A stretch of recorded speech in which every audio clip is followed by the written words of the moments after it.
কোথায় রইলা জগৎবাসী দেখা যাও আসিয়া, বাংলাদেশ বন্যার পানি নিতেছে বাসায়া, ঘরে পানি বাইরে পানি বাঁচিব খই গিয়া বন্ধু হে।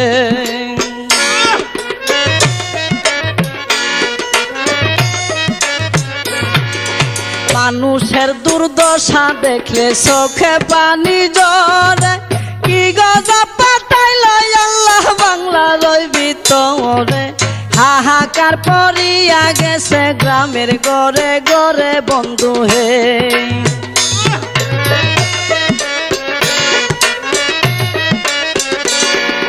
কেহ কান্দে বাতের লাগি, কেউ কান্দে চিল্লাইয়া, কুলের শিশু